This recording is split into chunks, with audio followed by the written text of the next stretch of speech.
প্রিয় মুসলিম এবং অমুসলিম ভাই ও বোনেরা, আসসালামু আলাইকুম ওয়া রাহমাতুল্লাহি ওয়া বারাকাতুহু। আল্লাহ সুবহানাহু ওয়া তাআলার দয়া, শান্তি ও রহমত আপনাদের সবার উপরে বর্ষিত হোক।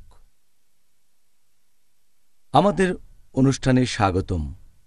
Ramzan a date with doctor Zakir. আমি আপনাদের হোস্ট ইউসুফ চেম্বার্স। আর আজকে আমাদের আলোচনার টপিক, যেসব কাজ করলে রোজা ভেঙে যায় আর রোজা অবস্থায় যেসব কাজ করা নিষিদ্ধ। তো ডক্টর জাকির, আসসালামু আলাইকুম রহমতুল্লাহি ওয়া বারাকাতুহু। ওয়ালাইকুম আসসালাম রহমতুল্লাহি ওয়া বারাকাতুহু। একেবারে প্রথমেই আপনাকে যে প্রশ্নটা করতে চাই, যে আপনি কি আমাদের প্রথমে এটা বলবেন যে কোন কোন কাজগুলো আমরা রোজা থাকা অবস্থায় করলে রোজা ভেঙে যায়? আলহামদুলিল্লাহ ওয়াসসালাতু ওয়াসসালাম আলা রাসূলিল্লাহ ওয়া আলা আলিহি ওয়া সাহবিহি আজমাইন, আম্মা বাদ। আউযু বিল্লাহি মিনাশ শাইতানির রাজীম। বিসমিল্লাহির রহমানির রহিম। রব্বি ইশরাহ লি সাদরি ওয়া ইয়াসসির লি আমরি ওয়াহলুল উকদাতাম মিন লিসানি ইয়াফকাহু কাওলি। রোজার সময় যে কাজগুলোর কারণে রোজা ভেঙে যায় সেগুলো পবিত্র কোরআনে আছে, আর নবী সাল্লাল্লাহু আলাইহি ওয়াসাল্লামের হাদিসেও আছে। আল্লাহ পবিত্র কোরআনে বলেছেন, সূরা বাকারা অধ্যায় নম্বর 2 আয়াত 187, তোমাদের স্ত্রীদের সাথে সঙ্গত হও এবং আল্লাহ তোমাদের যা দিয়েছেন তা কামনা করো, অর্থাৎ সন্তান, এবং তোমরা পানাহার করো যতক্ষণ রাতের কালো রেখা থেকে সকালের সাদা রেখা স্পষ্ট না হয়। এরপর রোজা রাখবে, রোজা পূর্ণ করবে রাত না আসা পর্যন্ত। এখানে আমরা 3টা কাজ পাচ্ছি: খাওয়া দাওয়া, পান করার সহবাস। এছাড়া সহিহ হাদিসেও কিছু কাজের কথা বলা হয়েছে যেগুলো নিষিদ্ধ। রোজা ভাঙার কারণগুলোর যদি ক্যাটাগরি করেন তাহলে সব মিলিয়ে মোট 10টা কারণে আমাদের এই রোজা ভেঙে যেতে পারে। এগুলোকে 2টো ক্যাটাগরিতে ভাগ করা যায়। প্রথম ক্যাটাগরিটা হচ্ছে যে সেই কাজগুলো যেখানে আমাদের শরীরের ভেতরে কিছু ঢোকাচ্ছি। এগুলোর মধ্যে মোট 4টা জিনিস আছে। প্রথমটা হচ্ছে পানাহার করা, দ্বিতীয়টা হচ্ছে এমন কোনো কাজ যেটা পানাহার করার পর্যায়ে পড়ে যায়, তৃতীয় হচ্ছে ঔষধ খাওয়া, পিল খাওয়া, ইঞ্জেকশন নেওয়া, যেগুলো পুষ্টিগ্রহণের মতো করে নেওয়া হয় অথবা যেটার সাথে পানাহারের মিল আছে, এর ভেতরে রক্ত নেওয়া আছে। 4 নাম্বার, এটা অনেকটা কিডনি ডায়ালিসিসের মতো, যেখানে রক্ত বের করা হয়, বিশুদ্ধ করা হয়, কিছু পুষ্টিকর উপাদান দিয়ে আবার শরীরে ঢোকানো হয়। দ্বিতীয় ক্যাটাগরি, যেগুলো শরীর থেকে বের হয়ে যায়, এখানে মোট 6টা জিনিস আছে। 1 নাম্বার হলো সহবাস করা, 2 নম্বর হস্তমৈথুন করা, 3 নম্বর হলো রজস্রাব, 4 নম্বর প্রসব পরবর্তী রক্তস্রাব, 5 নম্বর হচ্ছে ইচ্ছে করে বমি করা, আর 6 নম্বরটা হচ্ছে শরীর থেকে রক্ত বের করা, যেমন ইঞ্জেকশনের মাধ্যমে বা এই ধরনের কোনো কিছু। তাহলে সব মিলিয়ে এই 10টা কারণে আমাদের রোজা ভেঙে যেতে পারে। আপনি যে 10টা কাজের কথা বললেন, এখন কি আমাদের বলবেন এই কাজগুলোর মধ্যে কোন কাজটাকে সবচাইতে গুরুতর পাপ বা গুনাহ বলে ধরা হয়, যেগুলোর কারণে রোজা ভেঙে যায়?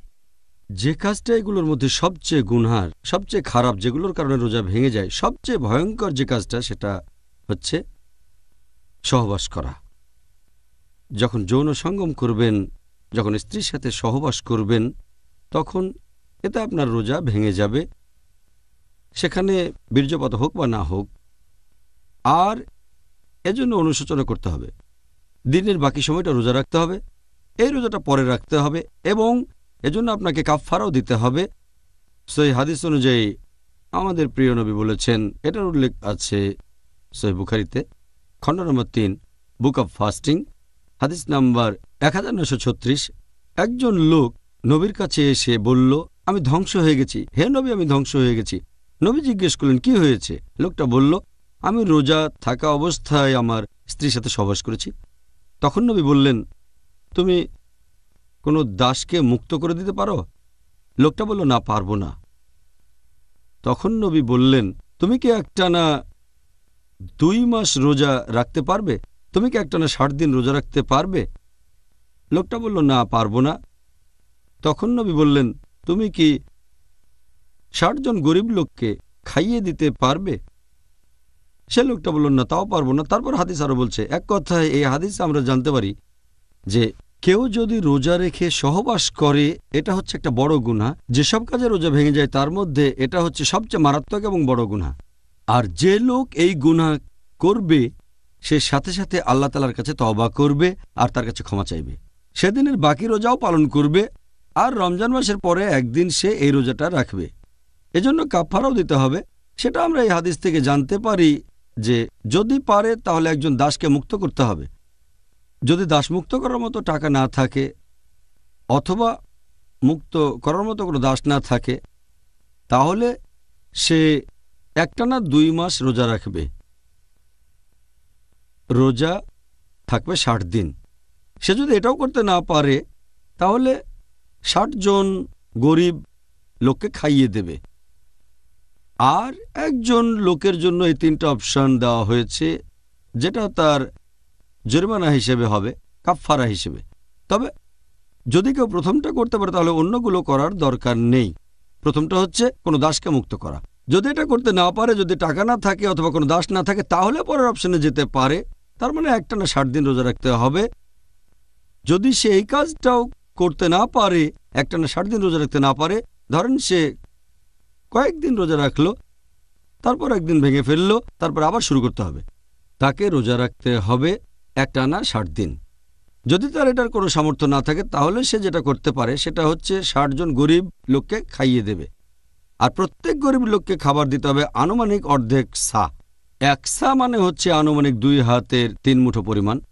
তাহলে একজন লোকের অর্ধেক সা, সেখানে যে খাবারের রীতি আছে 60 জন লোককে খাওয়াতে হবে। সহবাসের কারণে কারো রোজা ভেঙে গেলে তাকে এভাবে জরিমানা দিতে হবে, কাফফারা দিতে হবে। খাবারের পরিমাণ, এই ব্যাপারটা একটু পরিষ্কার করে নিচ্ছি আমার নিজের বোঝার সুবিধার জন্যে। এখানে সেটা কি একদিনের খাবারের পরিমাণের সমান হবে? হ্যাঁ, এক কথায় এটা হবে একদিনের খাবার। সেই দেশের রীতিটা যেমন হতে পারে, আমেরিকা একরকম, ইংল্যান্ড আর একরকম, আবার ভারতেও আলাদা। তবে নবীর সময়ে এটা ছিল, একটা হাদিস বলছে একজন মানুষের লাগে অর্ধেক সা মাংস। আর প্রত্যেক সার পরিমাণ হচ্ছে, যদি 2 হাতে এভাবে বাড়িয়ে দেন 3 বারে যে পরিমাণ মাংস আসবে সেটাই হলো 1 সা। তাহলে 3 মুঠোর অর্ধেক। আরেকটা হাদিস বলছে যে 1 মুদ মাংস, অর্থাৎ হাত বাড়িয়ে দিলে 1 মুঠোয় যে পরিমাণ মাংস ধরবে, এটা করবেন গরিব কোনো লোককে খাইয়ে দিতে চান, তাকে তৃপ্ত করতে যদি চান। তাহলে এক কথায় কাফফারা হিসেবে 60 জন গরিব লোককে খাইয়ে দেবেন আর তাদের খাওয়াবেন সেই দেশের হিসেব অনুযায়ী, কাফফারা হিসেবে এদের খাওয়াবেন। আর যদি আমার এলাকায় কোনো গরিব মানুষকে খুঁজে না পাই তাহলে কি কাছাকাছি এলাকায় খোঁজ করে দেখব? হ্যাঁ, অবশ্যই। বর্তমানে এটা এমন কঠিন না যে খাওয়ানোর জন্য 60 জন লোক পাওয়া যাবে না। আমি পৃথিবীর এমন কোনো জায়গার কথা শুনিনি যেখানে বিনা পয়সায় খাওয়ানোর জন্য লোক পাওয়া যায় না। এখানে হয়তো আপনি পাবেন না, তবে বাইরে একটু ঘোরাঘুরি করে দেখেন আপনার শহর, আপনার দেশে, তাহলে অবশ্যই পাবেন। আমি আল্লাহর কাছে দোয়া করছি এমন গরিব যেন না থাকে। আমিন, অবশ্যই আমিন। সেদিন আসবে ইনশাআল্লাহ। ইনশাআল্লাহ, ইনশাআল্লাহ। ডক্টর জাকির, এবারে কি বলবেন যে দ্বিতীয় সর্বোচ্চ গুরুতর পাপ কাজটা কি, যেটার কারণে রমজান মাসে রোজা ভেঙে যায়? রোজা ভাঙার ক্ষেত্রে দ্বিতীয় মারাত্মক যেটা রোজাকে বাতিল করে দেয় সেটা হস্তমৈথুন। এটা আমরা আমাদের নবীর একটা হাদিস থেকে জানতে পারি।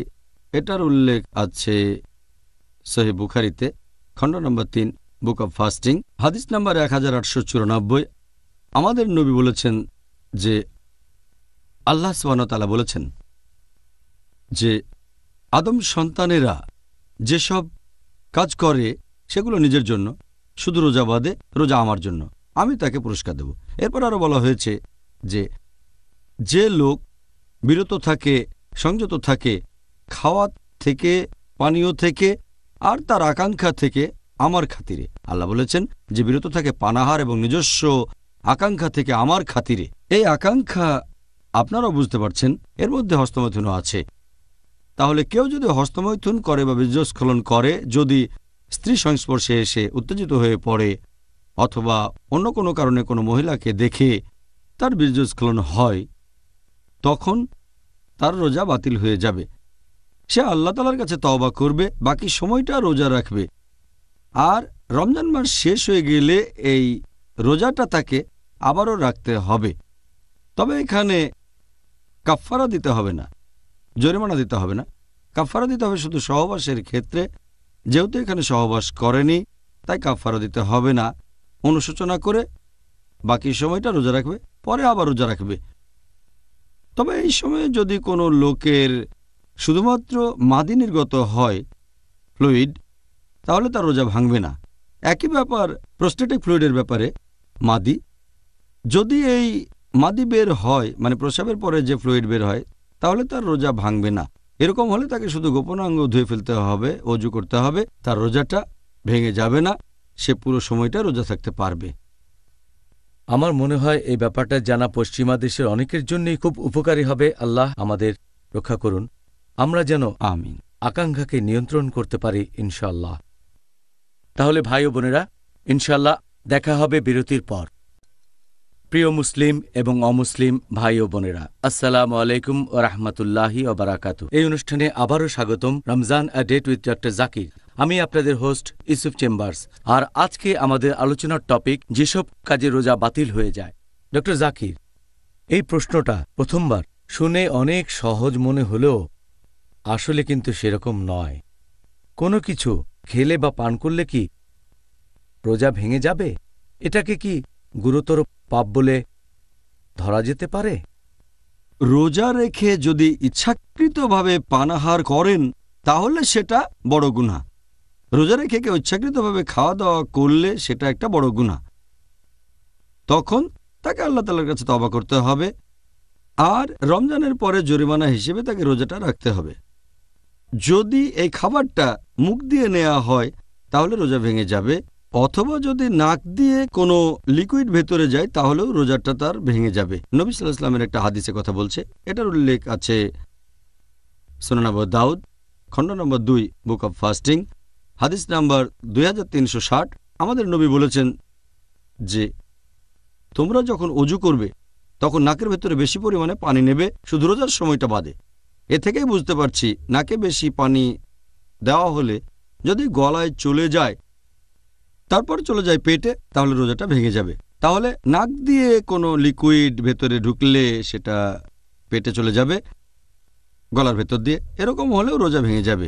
তবে কেউ যদি অনিচ্ছাকৃতভাবে পানাহার করে, ভুলে খাওয়া দাওয়া করে, তার রোজা ভাঙবে না। আর রমজান মাসের প্রথম দিকে এই ভুলটা অনেকেই করে ফেলে।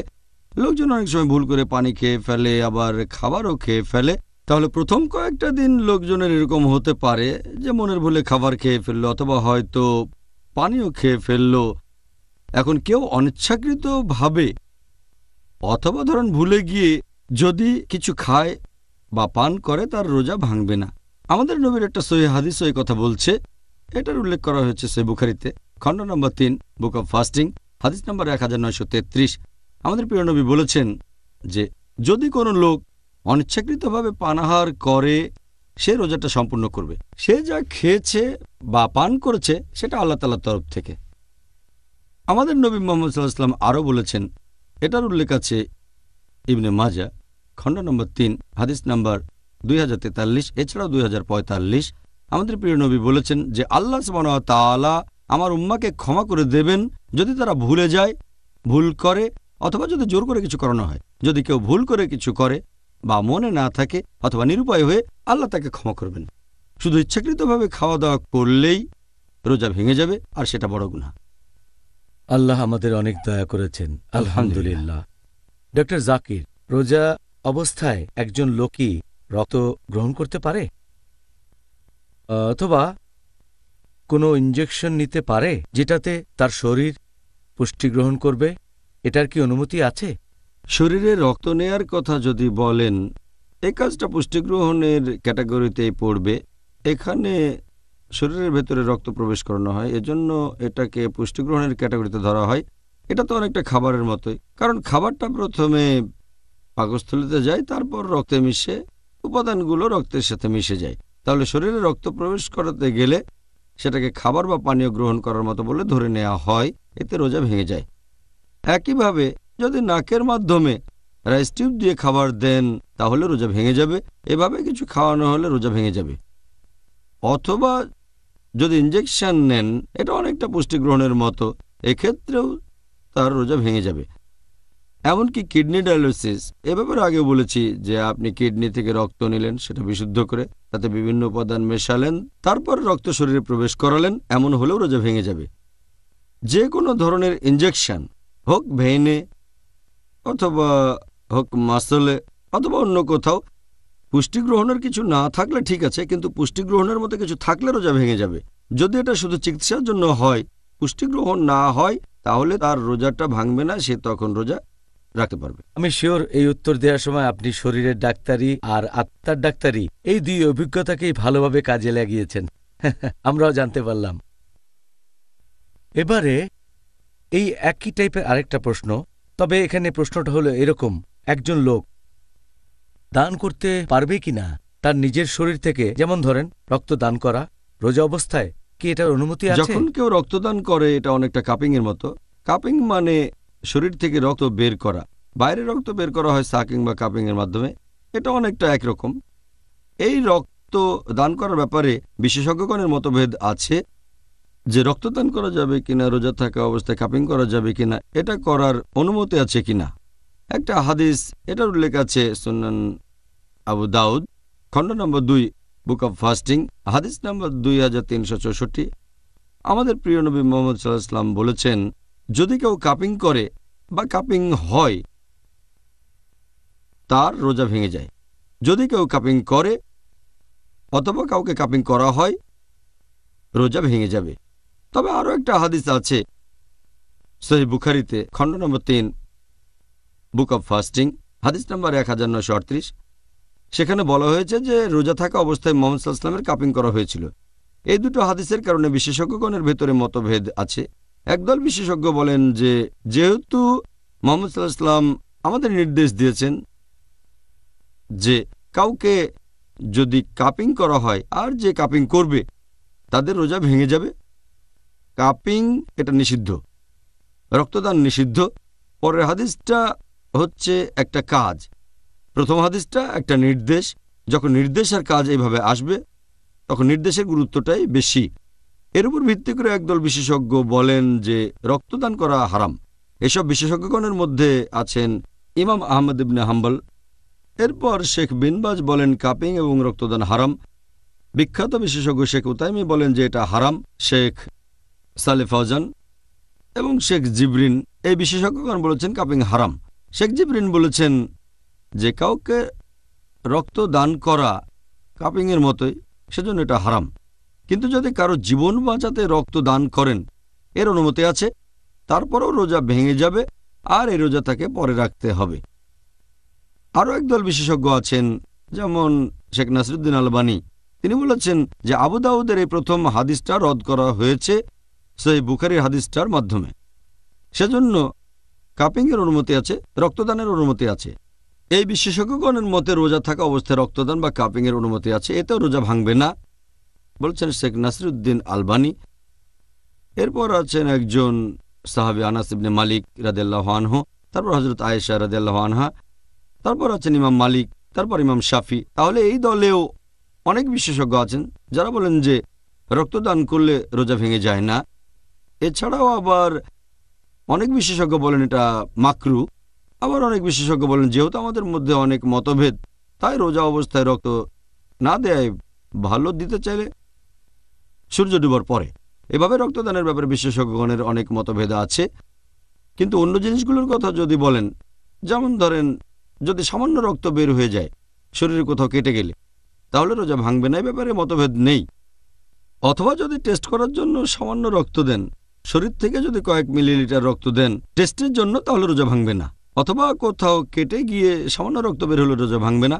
অথবা যদি নাক দিয়ে রক্ত পড়ে, এরকম হলেও তার রোজা ভেঙে যাবে না।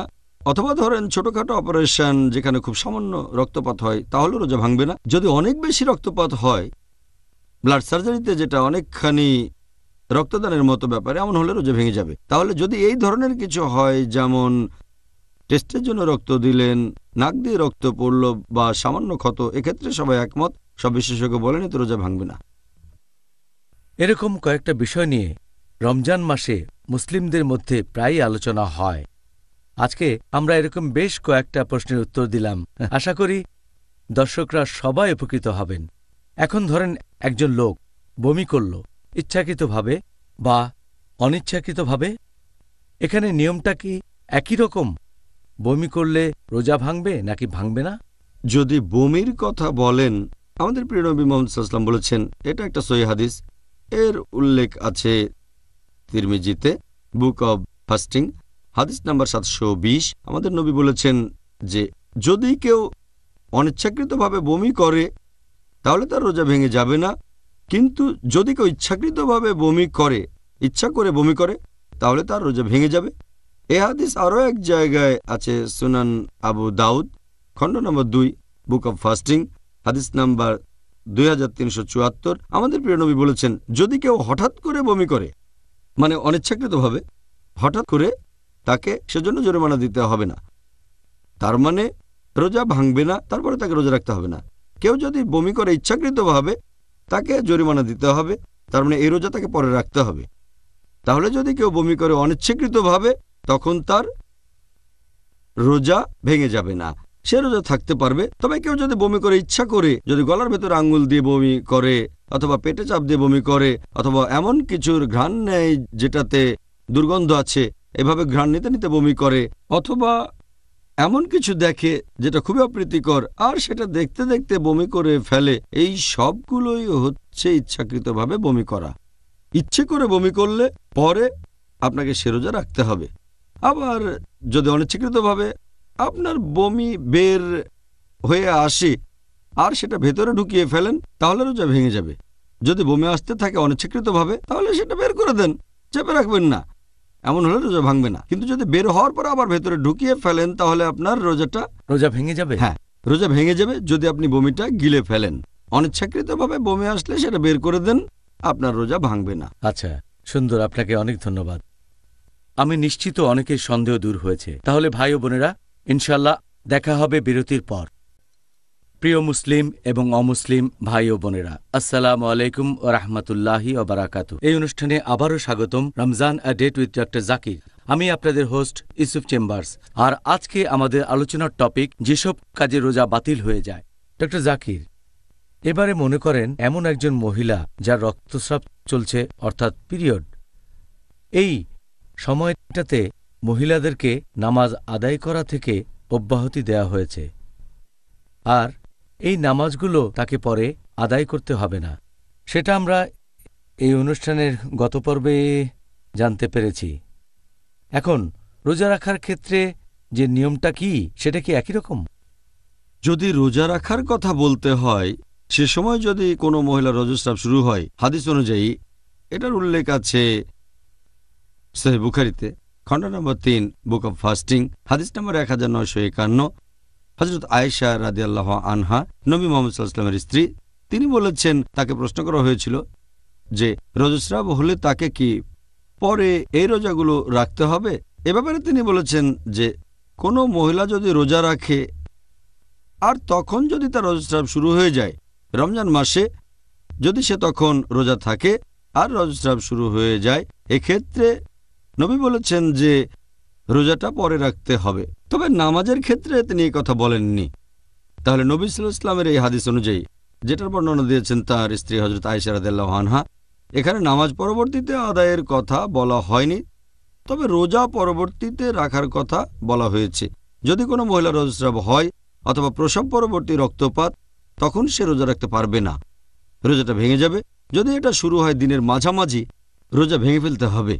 এছাড়াও যদি রজস্রাব শুরু হয় সূর্যাস্তের সামান্য একটু আগে, সেক্ষেত্রেও ভেঙে ফেলতে হবে, রোজা রাখা যাবে না। তবে যদি রজস্রাব বন্ধ হয়ে যায় ফজরের ঠিক আগে, তাহলে সে রোজা রাখতে পারবে। কিন্তু যদি তার রজস্রাব বন্ধ হয় ফজরের নামাজের কিছুক্ষণ পরে, তাহলে রোজা রাখবে না। আর রমজান মাসের পরে কোনো এক সময় তাকে এই রোজাগুলো রাখতে হবে। মহিলাদের রজস্রাব বা প্রসব পরবর্তী রক্তস্রাব হলে রোজা ভেঙে যায়। এটার কারণ হচ্ছে সে সময় শরীর থেকে অনেক রক্ত বেরিয়ে যায়, আর আল্লাহ সুবহানাহু ওয়া তাআলা কারো উপরেই বেশি বোঝা চাপাতে চান না। এটা আল্লাহ সুবহানাহু ওয়া তাআলার একটা দয়া, তিনি কাজ কঠিন করে দেননি। রক্ত বেরিয়ে গেল, আর যদি নিয়ম করে দেওয়া হয় যে খাবার খেতে পারবে না, পানি খেতে পারবে না, এটা অতিরিক্ত বোঝা। তাই আল্লাহ তাআলা এখানে মহিলাদের অব্যাহতি দিয়েছেন যে রোজা রাখার দরকার নেই, তবে এটা রমজানের পরে রাখতে হবে। এখন পরবর্তীতে রোজা রাখার কথা বলা হয়েছে, কিন্তু নামাজের কথা বলা হয়নি, কারণ নামাজ তো সব মানুষকে তার জীবনের প্রত্যেক দিনই পড়তে হবে, দিনে কমপক্ষে 5 ওয়াক্ত। তাহলে সেই মহিলা যদি নামাজ মিস করে, হতে পারে 5 দিন, 6 দিন, 7 দিন, এভাবে, এগুলো সে কখন পড়বে? কারণ প্রত্যেক দিনই তো সে কমপক্ষে 5 ওয়াক্ত নামাজ পড়ছে। আর রোজা রাখাটা ফরজ শুধু রমজান মাসে। সেই মহিলা যদি রমজানের 7 দিন রোজা রাখতে না পারে, রমজান শেষ হলে কাফফারা হিসেবে তাকে এই রোজাগুলো রাখতে হবে। তাই আমার মনে হয়, আমার মত অনুযায়ী, এ কারণে আল্লাহ সুবহানাহু ওয়া তাআলা এবং আমাদের নবী মুহাম্মদ সাল্লাল্লাহু আলাইহি ওয়াসাল্লাম বলেছেন, মহিলারা রজস্রাবের সময় নামাজ মিস করলে সেটা পরবর্তীতে পড়া লাগবে না, তবে রমজান মাসে যদি মিস করে তাহলে পরে রোজা রাখতে হবে। সুন্দর। আশা করি সবার কাছে এই ব্যাপারটা পরিষ্কার হয়েছে। তাহলে ডক্টর জাকির, অনুষ্ঠানের এই পর্যায়ে আমরা এখন দর্শকদের পাঠানো প্রশ্নগুলোর উত্তর দিতে পারি। আর পিস টিভির দর্শকদের কাছ থেকে আমরা হাজার হাজার চিঠি পেয়েছি অনুষ্ঠানের টপিক অনুযায়ী। এখন আপনাকে এখান থেকে বেশ কয়েকটা প্রশ্ন করতে চাই। ইনশাআল্লাহ, আমিও খুশি হব। তো ডক্টর জাকির, দর্শকদের পাঠানো প্রথম প্রশ্নটা হচ্ছে যে ধরেন একজন লোক সেহরির পরে যদি তখন অনিচ্ছাকৃতভাবে কোনো খাবারের কণা আটকে থাকে তার দাঁতের ফাঁকে, আর তারপর যেহেতু আমাদের মুখের ভেতরে লালা আছে, তাই আমরা প্রায় ঢোক গিলি, ধরেন সেই খাদ্যকণা গলা দিয়ে নিচে নেমে গেল, চলে গেল পাকস্থলিতে, ঠিক আছে, ধরেন সেই খাদ্যকণাটা সে গিলে ফেলল। এখন এই অবস্থায় পড়লে তার রোজা কি ভেঙে যাবে নাকি ভাঙবে না? আর এর সাথে আমরা আরও একটা বিষয় জানতে চাই, যদি কেউ নিজের লালা বা মিউকাস গিলে ফেলে সেক্ষেত্রে তাকে কি করতে হবে? অনেক সময় দেখা যায় এরকম হতে পারে যে খাবারের কণা দাঁতের ফাঁকে আটকে গেছে, হতে পারে সাহারি খাওয়ার সময়। এখন দাঁতের ফাঁকে আটকে থাকা খাবার পেটে চলে গেল, কিন্তু সে লোক টের পেল না। আর যদি না বুঝে খাবারটা গিলে ফেলে, তার রোজা ভাঙবে না। তবে যদি খাবারের কণাটা বড় হয়, ওই ব্যক্তি টের পেয়ে গেলে বের করে ফেলে দিতে হবে। আর অনিচ্ছাকৃতভাবে যদি সেই খাবারের কণা তার পেটের ভেতরে চলে যায়, তাহলে আল্লাহ ক্ষমা করে দেবেন, রোজা বাতিল হয়ে যাবে না। কিন্তু যদি টের পান আর ইচ্ছাকৃতভাবে গিলে ফেলেন, তাহলে রোজা ভেঙে যাবে। অনিচ্ছাকৃতভাবে হলে রোজা ভাঙবে না। যদি আপনি টের পান যে দাঁতের ফাঁকে খাবারের কণা আটকে আছে, বের করে ফেলে দেবেন। আর এছাড়াও যদি কারো দাঁত থেকে রক্ত বের হয়, হয়তো মেসওয়াকের পরে অথবা রোজা থেকে ব্রাশ করার সময়, সেই রক্ত ফেলে দিতে হবে। অনিচ্ছাকৃতভাবে যদি রক্ত পেটে চলে যায়, আল্লাহ আপনাকে ক্ষমা করে দেবেন, তবে ইচ্ছাকৃতভাবে গিলে ফেলবেন না।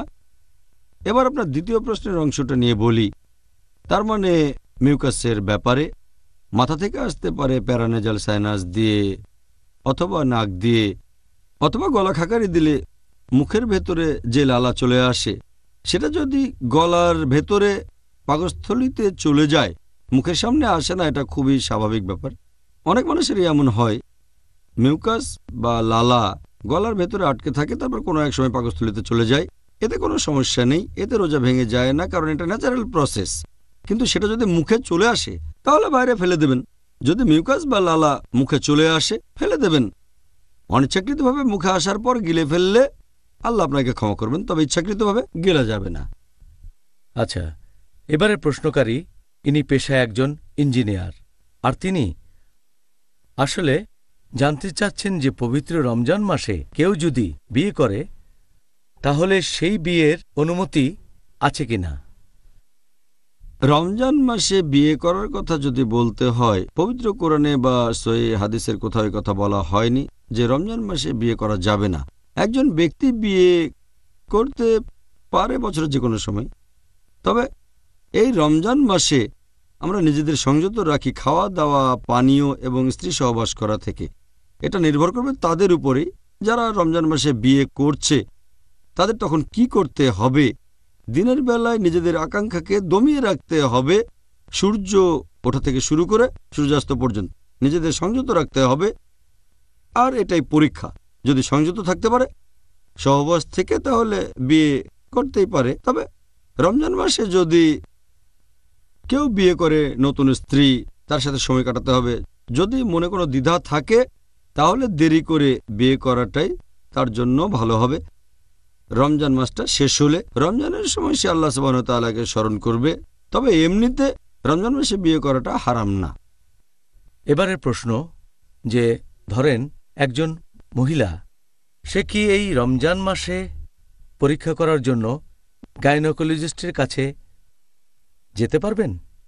যদি কোনো মহিলা রোজা থেকে যায় একজন গাইনোকোলজিস্টের কাছে, এতে কোনো সমস্যা নেই। তবে খেয়াল রাখতে হবে যে সেই গাইনোকোলজিস্ট বা ডাক্তার যেন একজন মহিলা হয়, কারণ হিজাব পালন করতে হবে। মহিলা যদি তখন কোনো পুরুষ ডাক্তারের কাছে যায় তাহলে সেটা হারাম। তখন যদি আশেপাশের কোনো ডাক্তার না থাকে অথবা সেই মহিলার খুব খারাপ অবস্থা অথবা মারাও যেতে পারে, সেই সময় যদি কোনো মহিলা গাইনোকোলজিস্ট পাওয়া না যায় তখন পুরুষ ডাক্তারের কাছে যেতে পারে সে। তবে এরকম না হলে মহিলা ডাক্তারের কাছেই যেতে হবে তাকে। যখন গাইনি ডাক্তারের কাছে যাবে তখন যদি কোনো টেস্ট করা হয়, গাইনি ডাক্তার বিভিন্ন রকম পরীক্ষা করতে পারেন, তার গোপনাঙ্গ পরীক্ষা করতে পারেন। গোপনাঙ্গে আঙ্গুল প্রবেশ করালে এতে রোজা ভাঙবে না, অথবা গোপনাঙ্গে ইনস্ট্রুমেন্ট প্রবেশ করালেও রোজা ভাঙবে না। তাহলে এই ধরনের টেস্ট অথবা কোনো কিছু যদি গোপনাঙ্গে প্রবেশ করানো হয় তাহলে রোজা ভাঙবে না।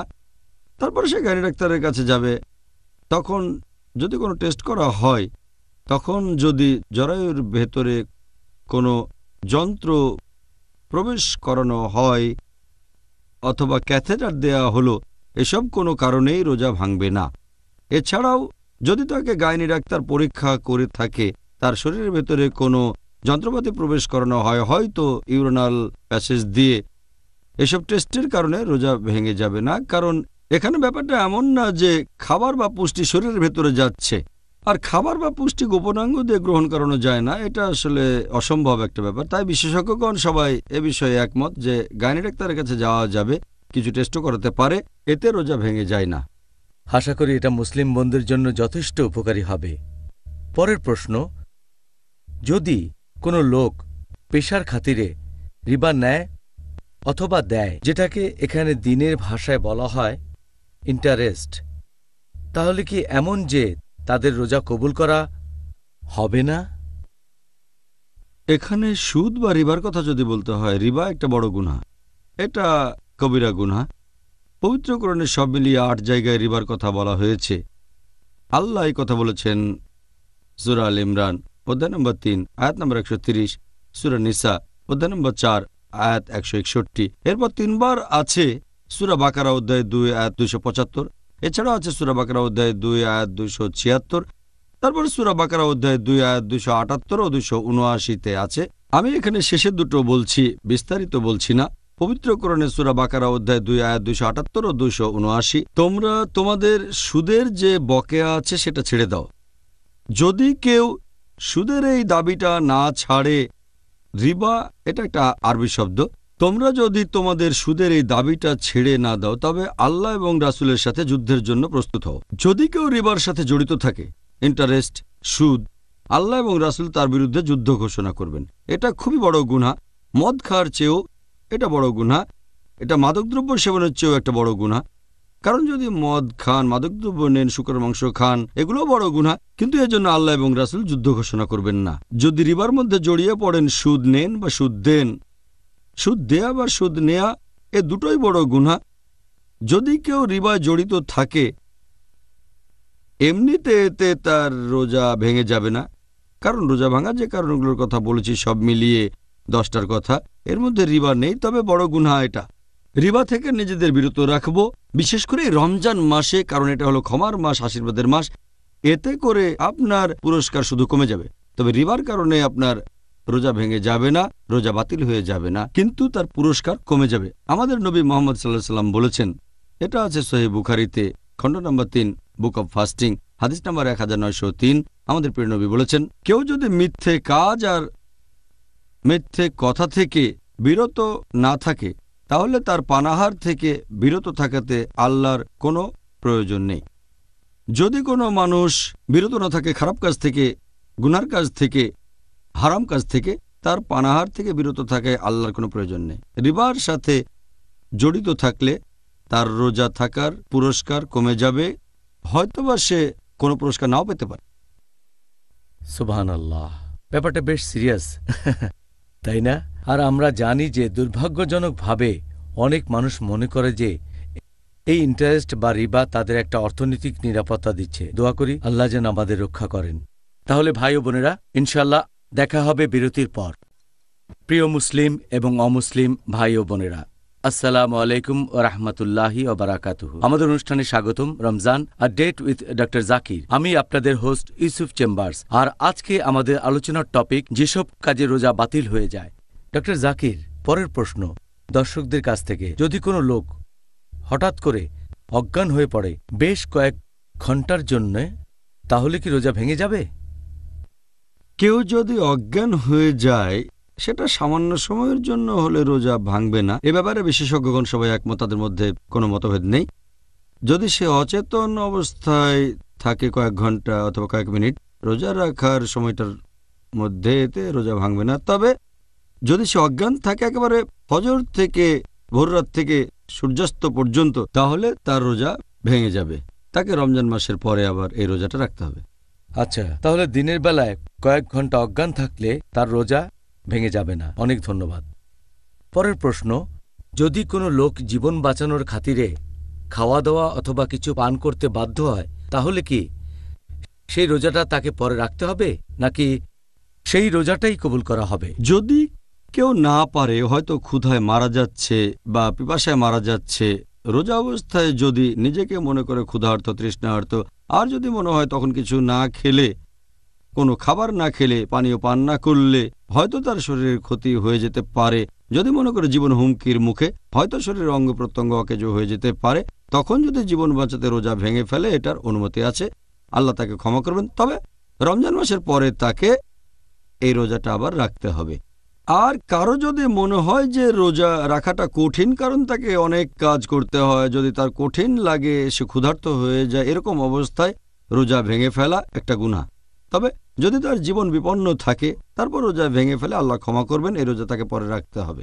ডক্টর জাকির, কিছু বিশেষজ্ঞ বলেন যে ধূমপান করা হারাম। এ ব্যাপারে আমি আপনার মতামতটা জানতে চাই।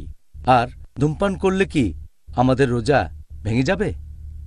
ধূমপানের কথা যদি বলতে হয়, অনেক বছর আগে যখন বিজ্ঞান ও প্রযুক্তি উন্নত হয়নি, বেশিরভাগ বিশেষজ্ঞ সে সময় বলতেন যে ধূমপান মাকরু। একটা হাদিসের উপর ভিত্তি করে বলা, এটা আছে সহিহ বুখারীতে, খণ্ড নম্বর 1, বুক অব আজান, হাদিস নম্বর 855। নবী বলেছেন, কখনো কেউ যদি কাঁচা রসুন বা পেঁয়াজ খায়, সে আমার কাছ থেকে, মসজিদ থেকে দূরে থাকবে। নবী বলেছিলেন, পেঁয়াজ বা রসুন খাওয়ার পরে মসজিদে এসো না, কারণ বাজে গন্ধ বের হয় তা থেকে। আর ধূমপান করলে তো আরও বাজে গন্ধ হয়, পেঁয়াজ রসুনের চেয়ে বেশি গন্ধ। এই হাদিসের উপর ভিত্তি করে, যেহেতু পেঁয়াজ বা রসুন খাওয়া হারাম না, এগুলো মাকরু, এই হাদিসের উপর ভিত্তি করে বিশেষজ্ঞগণ ফতোয়া দিলেন যে ধূমপান করা মাকরু। কিন্তু এখন বিজ্ঞান অনেক উন্নত হয়েছে, আমরা এখন জানতে পেরেছি যে ধূমপান জিনিসটা আসলে এক ধরনের স্লো পয়জনিং। তামাক আপনি যেভাবে নেন না কেন, ধূমপানের মাধ্যমে, সিগারেট অথবা বিড়ি বা হুক্কা খেলেন কিংবা তামাক চিবোলেন, এই তামাকের মধ্যে আছে নিকোটিন আর টার। এখন আমরা জানি যে এটা স্লো পয়জনিং, আর এ কারণেই বর্তমান পৃথিবীর বেশিরভাগ বিশেষজ্ঞ তারা বলেন যে ধূমপান করা হারাম। শুধু মুসলিম বিশেষজ্ঞ না, অমুসলিমরা বলেন। আর সেজন্যই সংবিধিবদ্ধ সতর্কীকরণ থাকে, সিগারেটের প্যাকেটে একটা সতর্কীকরণ দেওয়া থাকে যে ধূমপান করা স্বাস্থ্যের জন্য ক্ষতিকর। আবার অনেক দেশে লেখা থাকে যে ডাক্তারের সতর্কবাণী অথবা সার্জনের সতর্কবাণী, ধূমপান স্বাস্থ্যের জন্য ক্ষতিকর। আর সিগারেটের অ্যাড খবরের কাগজে বা কোনো ম্যাগাজিনে থাকুক, বাধ্যতামূলকভাবে এই সতর্কবাণীটা দিতে হবে, ধূমপান স্বাস্থ্যের জন্য ক্ষতিকর। শুধুমাত্র মুসলিমরা নয়, এমনকি অমুসলিমরাও এই ব্যাপারে একমত যে ধূমপান আসলে স্লো পয়জনিং। আর বর্তমানে পরিসংখ্যান বলছে, বিশ্ব স্বাস্থ্য সংস্থা বলছে, প্রতি বছর 40 লাখেরও বেশি মানুষ মারা যায় শুধু ধূমপানের কারণে। সব ধরনের তামাক সেবন ধরলে সংখ্যাটা আরও বেশি হবে। এছাড়া আরও একটা পরিসংখ্যান বলছে, আমি এই ব্যাপারটা জেনেছি যখন আমি মেডিকেল কলেজের ছাত্র ছিলাম, যে ফুসফুসের ক্যান্সারে যারা মারা যায় তাদের 90%-এরও বেশি মৃত্যুর একমাত্র কারণ ধূমপান, সিগারেট, বিড়ি বা এরকম কিছু। কার্ডিওভাস্কুলার ডিজিজের 25%-এরও বেশি ক্ষেত্রে কারণটা শুধু ধূমপান। ব্রঙ্কাইটিসে যারা মারা যায় তাদের 70 থেকে 75%-এর ক্ষেত্রে একমাত্র কারণ ধূমপান। ধূমপান আসলে একটা স্লো পয়জনিং। এতে ঠোঁট কালো হয়ে যায়, গাম আর হাতের নখ কালো হয়ে যায়, ঠোঁটের ক্ষতি হবে, খাদ্যনালীর ক্ষতি হবে, ক্ষতিগ্রস্ত হবে পাকস্থলী। এতে করে দেখা যাবে কোষ্ঠকাঠিন্য, খাওয়ার দাওয়ায় অনীহা আসে, এতে লিবিডো কমে যেতে পারে, যৌন ক্ষমতা কমে যেতে পারে, দেখা যাবে হয়তো ঔষধ ঠিকমতো কাজ করছে না। এছাড়াও শরীরে রোগ প্রতিরোধ ক্ষমতা কমে যেতে পারে। এটার উপরে একটা লেকচার দেয়া যায় যে ধূমপান কেন হারাম। আমার একটা লেকচার ডায়েট ইন ইসলাম, সেখানে এ ব্যাপারে বিস্তারিত বলেছি, এখানে বলার সময় নেই।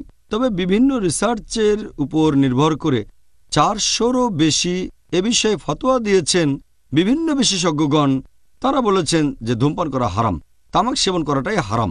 কিছু কিছু দেশে যেমন পাকিস্তান, বাংলাদেশ বা আমাদের ভারতের বিশেষজ্ঞগণ বলেন এটা মাকরু, কিন্তু বেশিরভাগ বিশেষজ্ঞ বলেন পুরো পৃথিবী জুড়ে বেশিরভাগ বিশেষজ্ঞ বলেন ধূমপান করা হারাম। আল্লাহ কোরআনে বলেছেন সূরা আরফ অধ্যায় নম্বর 7 আয়াত নম্বর 157 যে যারা অনুসরণ করে বার্তাবাহক নিরক্ষর নবীকে, যার উল্লেখ আছে তাওরাত ও ইঞ্জিলে, তারপরে বলা হয়েছে যে এই নবী তাদের সৎ কাজের উপদেশ দেয়, অসৎ কাজে তাদের নিষেধ করে, পবিত্র জিনিস হালাল করে এবং অপবিত্র জিনিসকে হারাম করে, যা তোমাদের জন্য খারাপ তা নিষিদ্ধ করেন। তাহলে নবী যা দিয়েছেন, তিনি যেগুলোকে ভালো বলেছেন সেগুলো আমরা গ্রহণ করব, আর যেগুলো খারাপ সেগুলো থেকে বিরত থাকব। এটাই হচ্ছে আইন। আর আল্লাহ পবিত্র কোরআনে বলেছেন সূরা বাকারা অধ্যায় নম্বর 2 আয়াত নম্বর 195, তোমরা নিজের হাতে নিজেদের ধ্বংসে নিক্ষেপ করো না, তার মানে নিজেকে মেরে ফেলো না। যেহেতু ধূমপান এক ধরনের স্লো পয়জনিং, তাই এই কাজ অনেকখানি আত্মহত্যা করার মতো। স্লো পয়জনিং, প্রত্যেকটা নিয়ে আপনার ক্ষতি হবে। এর উপর ভিত্তি করে 400-রও বেশি ফতোয়া দেওয়া হয়েছে যে ধূমপান করা হারাম। আর এছাড়াও পবিত্র কোরআন আরও বলছে, আল্লাহ তাআলা বলেছেন পবিত্র কোরআনে সূরা আরফ অধ্যায় নম্বর 7 আয়াত নম্বর 31, পানাহার করো কিন্তু অপচয় করবে না। পবিত্র কোরআনে সূরা ইসরা অধ্যায় নম্বর 17 আয়াত 26 ও 27 যে তোমরা অপচয় করো না, বাজে খরচ করো না। যারা অপচয় করে তারা তো শয়তানের ভাই, তারা ইবলিশের ভাই। আমরা সবাই জানি ধূমপান করা আসলে অপচয় ছাড়ার কিছুই নয়। ব্যাপারটা অনেকটা এরকম যে টাকার একটা নোট নিয়ে অথবা সবুজ রঙের ডলার বা পাউন্ড নিয়ে তারপর সেটাতে আগুন ধরিয়ে দিলেন। যখন ধূমপান করেন তখন সিগারেটে আগুন ধরান, এটা আসলে টাকা পুড়িয়ে ফেলা, হোক সেটা রুপি বা টাকা বা ডলার বা পাউন্ড অথবা রিয়াল। এটা অপচয় ছাড়া কিছুই না, আর ইসলামে হারাম। আর আমি কারণও দেখাতে পারি কেন এটা হারাম। যখন ধূমপান করেন তখন তাতে পাশের লোকের আরও বেশি ক্ষতি হয়, অন্যের ক্ষতি তো করতে পারেন না। আর ধূমপান করলে যখন ধোঁয়াটা বাইরে ছাড়েন তাতে পাশের লোকের বেশি ক্ষতি হয়। প্যাসিভ স্মোকিং অ্যাক্টিভ স্মোকিংয়ের চেয়ে বেশি ক্ষতিকর। যদি কেউ সিগারেট খেয়ে ধোঁয়া ছাড়ে, তার পাশে যে থাকে তার শরীরেও ধোঁয়া চলে যায়, এতে করে ধূমপানের চেয়ে সেই লোকের বেশি ক্ষতি হয়। সেজন্য বিভিন্ন দেশে যেমন সিঙ্গাপুরে জনসম্মুখে সিগারেট খাওয়াটা নিষিদ্ধ। নিজের ঘরে বসে খেতে পারেন, তবে বাইরে গেলে পাবলিক প্লেসে সিগারেট খাওয়া নিষিদ্ধ। তাহলে ধূমপান করা ক্ষতিকর, সেজন্য এটা হারাম। এবার আপনার প্রশ্নের দ্বিতীয় অংশে আসি যে ধূমপান করলে কি রোজা ভেঙে যেতে পারে? যখন কেউ ধূমপান করে ধোঁয়াটা চলে যায় ফুসফুসে, আর সিগারেটের বেশ কিছু উপাদান তখন চলে যায় পাকস্থলীতে। তাহলে আমরা যখন ধূমপান করি তখন ফুসফুস ছাড়াও পাকস্থলীতে ধোঁয়া চলে যায়। এভাবে সিগারেটের বেশ কিছু উপাদান পাকস্থলীতে চলে যায়। সে কারণে সব বিশেষজ্ঞ এই ব্যাপারে একমত হয়েছেন যে ধূমপানের কারণে রোজা ভেঙে যায়, রোজা বাতিল হয়ে যায়। তাহলে যখন ধূমপান করছেন তাতে রোজা তো ভাঙছেনই, পাশাপাশি একটা গুনাহও করছেন। এতে করে আপনার পুরস্কারটা কমে যায়। আবার অনেকে আছে যারা চেইন স্মোকার, তারা রোজা থাকার সময় ধূমপান করে না, কিন্তু যখনই রোজাটা ভাঙে ইফতারের পরে শুরু করে সারা রাত ধরে তখন ধূমপান করে। এতে রোজার উদ্দেশ্যটা ব্যাহত হচ্ছে, যেটা হচ্ছে তাকওয়া বৃদ্ধি করা। একজন মানুষ যদি সিগারেট না খেয়ে ভোরবেলা থেকে সন্ধ্যা পর্যন্ত থাকতে পারে, সকাল থেকে সন্ধ্যা পর্যন্ত ধূমপান না করে থাকে, সারা জীবনই সে থাকতে পারবে। ধূমপায়ীদের উদ্দেশ্যে এটাই আমার পরামর্শ, এই রমজান মাসেই আপনারা ধূমপান ত্যাগ করেন। আশা করি বাকি জীবনও ধূমপান ছাড়াই কাটাতে পারবেন ইনশাআল্লাহ। আমিন ইনশাআল্লাহ। ডক্টর জাকির, আপনি একটু আগেই মাকরু শব্দটা বললেন, আপনি কি দর্শকদের একটু ব্যাখ্যা করে বলবেন? হ্যাঁ, মাকরু একটা আরবি শব্দ যার অর্থ না করলে ভালো। উৎসাহ দেওয়া হয়নি মানে না করলে ভালো। যেমন ধরেন কাঁচা পেঁয়াজ রসুনে বাজে গন্ধ আছে, ধূমপান করলেও বাজে গন্ধ, সেজন্যই বলা হয়েছিল এটা না করলেই ভালো, অর্থাৎ মাকরু। আচ্ছা, ব্যাপারটা বেশ ইন্টারেস্টিং, কারণ অনেকে মনে করে যে মাকরু শব্দটা হয়তো পজিটিভ কোনো কিছু বলছে, কিন্তু আসলে শব্দটা নেগেটিভ। আমি শিওর যে একটু আগে আপনি ধূমপানদের প্রসঙ্গে যে উত্তরটা দিলেন আর যেসব রেফারেন্স এখানে তুলে ধরেছেন, আমি শিওর এরকম আরও অকাঠো যুক্তি আপনার পকেটেই আছে। আশা করি ভবিষ্যতে কোনো একদিন আমরা শুধুমাত্র ধূমপানের প্রসঙ্গে একটা পুরো অনুষ্ঠান তৈরি করব। সুবহানাল্লাহ। আজকের অনুষ্ঠানে এই বিশ্লেষণধর্মী উত্তরের জন্য আপনাকে অনেক ধন্যবাদ। আর এই উত্তরগুলো আলহামদুলিল্লাহ। আজকে আমাদের টপিক ছিল যেসব কাজের কারণে রোজা বাতিল হয়ে যায় আর রোজা অবস্থায় যেসব কাজ করা নিষিদ্ধ। আজকে আমি অনেক কিছু জানলাম আর নিশ্চিত দর্শকরাও উপকৃত হয়েছেন। ভাই ও বোনেরা, খুব ইন্টারেস্টিং প্রোগ্রাম, খুব ইন্টারেস্টিং সিরিজ। আপনার বন্ধুদের বলবেন আমাদের অনুষ্ঠান দেখার জন্যে। আগামীকাল একই সময়ে আর সেদিন আলোচনা টপিক হবে রোজা অবস্থায় যেসব কাজের অনুমতি আছে। তাহলে দেখা হবে আগামীকাল। আসসালামু আলাইকুম ওয়া রাহমাতুল্লাহি ওয়া বারাকাতুহু।